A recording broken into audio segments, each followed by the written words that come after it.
உள்ளத்தொழில் நேயர்களுக்கு வாழ்த்துக்கள். கேரளாவை சேர்ந்த நிமிஷா பிரியாங்கிற நரசுக்கு தண்டனை நிரூபிக்கப்பட்டு தூக்கு தண்டனை நிறைவேற்றப்படிய சூழ்நிலையில் அது ஒரு எக்ஸ்டெண்ட் பண்ணி நிறுத்தி வச்சுருந்தாங்க. அந்த வழக்கில் வந்து இப்போ திடீர் திருப்பம் ஏற்பட்டுருச்சு. மறுபடியும் அந்த அம்மாவுடைய உயிர் பிழைக்குமா தப்பிக்குமாங்கிற கேள்வி உருவாயிருச்சு. இந்த வழக்குடைய கடைசி திக்கு நிமிடங்கள் வந்து நிமிஷா பிரியாவுக்கும் அந்த குடும்பத்துக்கும் தூக்கத்தை தொலைக்க வச்சிருச்சு. இப்படி நிலைமை திடீர்னு மாறுறதுக்கு என்ன காரணம், இந்த வழக்குடைய முடிவு என்னதான் ஆகும் அப்படிங்கிற சில நிமிட தகவல்களை நீங்கள் கவனமாக கேட்டுட்டு இது பற்றிய உங்களுடைய கருத்துக்களையும் நீங்கள் இந்த உள்ளத்தொழில் கமெண்ட் பாக்ஸில் கமெண்ட்ஸ் பண்ணுங்கள். நம்ம ஏற்கனவே ஒரு வீடியோவில் தெளிவாக சொல்லிட்டோம் இந்த வழக்கை பற்றி. இருந்தாலும் 2 வரிகளை சொல்லிட்டு உள்ளே போனால் நல்லாயிருக்கும். சுருக்கமாக இந்தியா கேரளாவை சேர்ந்த நிமிஷா பிரியாங்கிற நர்ஸு ஏமன் நாட்டில் போயிட்டு நர்ஸு வேலை பார்க்குறாங்க. அந்த ஏமன் நாட்டை உள்ள பழங்குடியின இளைஞர் மகதிங்கிறவரோடு சேர்ந்து பார்ட்னராக சேர்ந்து ஒரு கிளினிக் ஆரம்பிக்கிறாங்க. அப்படி கிளினிக் ஆரம்பிக்கிறதுக்கு அந்த அம்மா பேரில் லைசன்ஸ்லாம் எடுத்து கொடுக்கறதுக்காக லைசன்ஸ் எடுத்து கொடுத்து அந்த அம்மா பாஸ்போர்ட்டை வாங்கி அவர் வச்சுக்கிறாரு. நாளடைவில் இந்த அம்மாவுக்கும் மகதிக்கும் கருத்து வேறுபாடு ஏற்படுறப்ப எப்படியாவது பாஸ்போர்ட்டை வாங்கிட்டு அவருக்கு ஏதாச்சும் ஒரு எஸ்கேப் ஆகணும் அல்லது அவரை எஸ்கேப் பண்ணணுங்கிற மாதிரி இந்த அம்மா ஒரு முயற்சி எடுக்குது. அப்படி பாஸ்போர்ட்டை தேடுறதுக்காக அவருக்கு ஒரு மயக்க மருந்தை செலுத்துது. மயக்க மருந்தை செலுத்தி கொஞ்ச நேரத்தில் திருப்பி முழிச்சிருவாருங்கிற சந்தேகத்தில் செகண்ட் டோஸ் கொடுக்குது. அது ஓவர் டோஸ் ஆகி அவர் இறந்துடுறாரு. இதுதான் சுருக்கம். இறந்தவுடனே ஐயோ இறந்துட்டாருன்னு சொல்லி மேலும் சில குற்றங்கள் பண்ணி உறுப்புகள் சேதப்படுத்துது. இதெல்லாம் ப்ரூஃபாகி விசாரணையாகி இந்த அம்மா பிடிபட்டு குற்றத்தை ஒத்துக்கிட்டு தீர ஆராய்ஞ்சு விசாரணைக்கு பிறகு இந்த அம்மாவுக்கு மரண தண்டனை விதிக்கப்படுது. இதுதான் வழக்கு. இப்படி விதிக்கப்பட்ட மரண தண்டனையை எப்படியாச்சும் மீட்டணும்னு சொல்லி இந்த அம்மா தரப்பில் வந்து 8 வருஷமாக சாமுவேல் ஜெராம்ங்கிற ஒரு சமூக சேவகர் வந்து நிறைய முயற்சி எடுக்கிறாரு.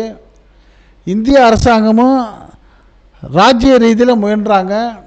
ஆனால் இந்திய அரசாங்கத்துடைய ராஜ்ய ரீதிய முயற்சி வந்து தோல்வி அடைஞ்சிச்சு. அதுக்கு என்ன காரணம்னா ஏமனில் வந்து ஹூதிகளோட இந்திய அரசுக்கு வந்து நல்லுறவு இல்லாததுனால இவங்க சொல்கிறத அவங்க கேட்கல, அவங்க சொல்கிறத இவங்க கேட்கல. அதனால் அந்த பேச்சுவார்த்தையெல்லாம் தோல்வியாயிருச்சு. இப்படிப்பட்ட சூழ்நிலையில் தான் இந்தியாவை சேர்ந்த கேரளாவை சேர்ந்த ஒரு இஸ்லாமிய தலைவர் 94 வயதான ஏபி அபூபக்கர் முஸ்லியாருங்கிறவரை இந்த நிமிஷா பிரியாவுடைய குடும்பம் போய் தொடர்பு கொண்டு ஐயா எப்படியாவது எங்கள் பொண்ணை காப்பாற்றுங்க, தவறு செஞ்சிட்டா, அறியாமல் தவறு செஞ்சிட்டா அப்படிங்கிற மாதிரி இதெல்லாம் விளக்கி சொன்ன பிறகு அவரும் இறக்கப்பட்டு அந்த ஏமன் நாட்டில் இருக்கிற பிரபல சூபி தலைவர் ஷேக் ஹபீப் உமர் பின் ஹபீஸுங்கிறவரை தொடர்பு கொண்டு இதுக்கு இந்த பொண்ணுக்கு எப்படியாச்சும் நீங்கள் வந்து ஒரு மன்னிப்பு வாங்கி கொடுங்கிற இவர் சொன்னதை வச்சு அந்த சூஃபி தலைவர் ஷேக் ஹபீப் உமர் பின் ஹபீஸ் என்ன பண்ணுறாரு, அந்த மகதி குடும்பத்தை பேச்சுவார்த்தை அழைக்கிறாரு. இது நாள் வரைக்கும் பேச்சுவார்த்தைக்கோ சமாதானத்துக்கோ வரவே மாட்டேன்னு பிடிவாதம் பண்ண அந்த குடும்பம் இப்போ பேச்சுவார்த்தைக்கு வர்றாங்க. காரணம் அந்த சூஃபி தலைவர் கூப்பிட்டதுனால. அப்படி கூப்பிட்ட உடனே அவருடைய முயற்சியால் இந்த 2025 ஜூலை 16 காலையில் நிறைவேற்றப்பட இருந்த தூக்கு தண்டனையை நிறுத்தி வச்சு போஸ்ட்போன் பண்ணியிருக்காங்க. சுத்தமாக நீக்கிடல. இந்த பேச்சுவார்த்தை நடக்கிறதுனால அரசாங்கத்திட்ட சொல்லி ஒரு தேதி தள்ளி போட்டிருக்காங்க. இதுவே ஒரு பெரிய வெற்றி.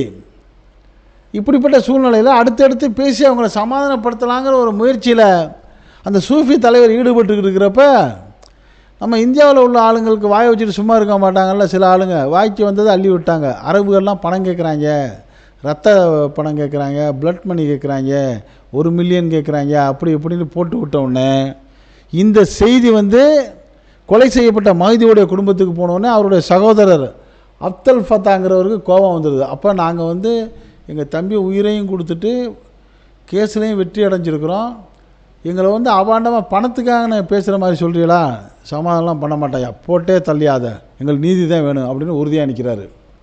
இப்போ பாருங்கள், இப்போ இந்தியாவிலேருந்து உதவி செய்கிறேன்னு சொல்லி உபத்திரம் பண்ணியிருக்காங்க. அதைத்தான் ரொம்ப வருத்தமாக அந்த நிமிஷா பிரியாவை எப்படியாச்சும் காப்பாற்றணுன்னு ஈடுபட்ட சாமுவேல் ஜெராம் என்ன சொல்கிறாரு, கடந்த 8 வருஷமாக பாதிக்கப்பட்ட மகதியோட குடும்பத்தோட கொஞ்சம் கொஞ்சமாக நான் உறவை கட்டமைச்சேன், மெதுவாகவும் சீராகவும் உறவை ஏற்படுத்தினேன். ஒவ்வொரு நீதிமன்ற விசாரணைக்கும் அவங்க போகிறப்ப நானும் கூடவே போயிட்டு மகதி சகோதரர் ஒரு அண்ணன் அவங்க அப்பாவோடலாம் கொஞ்சம் அன்பாக பேசுவேன், அப்படி கை குலுக்கி இருப்பேன், அவங்களுக்கு ஆறுதலாக பேசுவேன். இப்படி பேசி அவங்கள்ட்ட நெருக்கத்தை ஏற்படுத்தி அவங்களுடைய கோபத்தை கொஞ்சம் கொஞ்சமாக குறைச்சிக்கிட்டு வந்தேன். கடைசியில் இப்போ வந்து இந்த சிட்டிங்கில் உட்கார வச்சாங்கல்ல, இந்த இந்தியாவில் உள்ள இஸ்லாமிய தலைவர் ஏபி அபூபக்கர் முஸ்லியாருடைய முயற்சியால் அந்த ஈரானை இந்த ஏமனை சேர்ந்த சூஃபி தலைவர் ஷேக் ஹபீப் உமர் பின் ஹபீஸுடைய அழைப்புக்கு ஏற்று அந்த குடும்பமும் வந்து பேச்சுவார்த்தைக்கும் உட்காந்துட்டாங்க.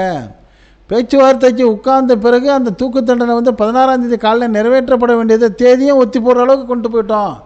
இவ்வளோ வெற்றிகரமாக கொண்டு போன பிறகு இந்தியாவில் உள்ள பலரும் வாயை வச்சுட்டு சும்மா இல்லாமல் வாய்க்கு வந்ததை போட்டு விட்டு அந்த மகதி குடும்பம் வந்து பணம் எதிர்பார்க்குறாங்க, பில்லியன் கணக்கில் எதிர்பார்க்குறாங்க, 1 பில்லியன் எதிர்பார்க்குறாங்க, 1 மில்லியன் எதிர்பார்க்குறாங்க, அது இதுன்னு சோட்டு விட்டோன்னே அவங்க திருப்பி கோவப்பட்டு, ஐயா இப்போ நாங்கள் பணமாக எதிர்பார்க்குறோம், அதெல்லாம் பணம்லாம் வேணாம் ஐயா, நீங்கள் சட்டப்படி தண்டனை கொடுங்கங்கிற முடிவுக்கு அப்துல் ஃபத்தா வந்துட்டார். இப்போ நான் 8 வருஷமாக அவங்க கோபத்தை தணிச்சதை இவங்க ஒரு நாளில் போட்டு உடச்சி விட்டுட்டாங்க, உதவி செய்கிறத நினச்சி உபத்திரம் பண்ணிட்டாங்கன்ற புலம்பலை வந்து இப்போ இந்த சாமுவேல் ஜெராம்ஸ் புலம்ப ஆரம்பிச்சிட்டாரு. இப்போ இதுலேருந்து நம்மளுக்கு என்ன ஒரு பெரிய கவலையாக போச்சுன்னா, கூடிய விரைவில் இந்த விடுதலை ஆயிடுவாங்க இந்த அம்மானு எதிர்பார்த்துருக்கப்ப இல்லை, விடுதலை ஆகிறதுக்கான வாய்ப்பே இல்லை. அந்த குடும்பம் வந்து மன்னிப்பு கொடுக்காத போல இருக்குது. ஏன்னா அவங்க பணத்துக்காக செய்கிறாங்கிற மாதிரி செய்தியை கிளப்பி விட்டதுனால அவங்க மேலும் கோபமாக இருக்காங்க.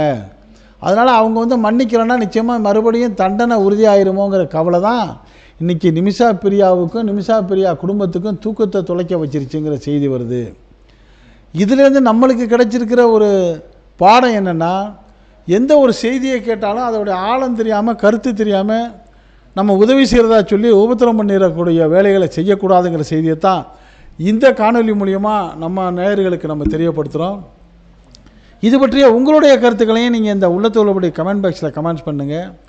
இதே போன்ற நாட்டில் 4 பக்கம் நடக்கக்கூடிய செய்திகளை எந்த விதமான இடைச்சலும் இல்லாமல் அப்படியே உங்கள் வீட்டுக்குள்ளே 4 சுருளுக்குள்ளே கொண்டு வந்து சேர்க்கக்கூடிய நம்ம அந்த உள்ளத்து உள்ளபடி சேனலுக்கு இதுவரை சப்ஸ்கிரைப் பண்ணாதவங்க சப்ஸ்கிரைப் பண்ணுங்கள். மறக்காமல் பக்கத்தில் இருக்க பெல் ஐக்கானை கிளிக் பண்ணுங்கள். அப்போ தான் நம்ம போடக்கூடிய ஒவ்வொரு செய்தியும் உங்களுக்கு நோட்டிஃபிகேஷன் காட்டும், நீங்கள் விரும்பியதை பார்க்கலாம். என்று இணைந்திருப்போம். உங்கள் அன்பன் அஷ்ரஃப் அலி. நன்றி, வாழ்த்துக்கள்.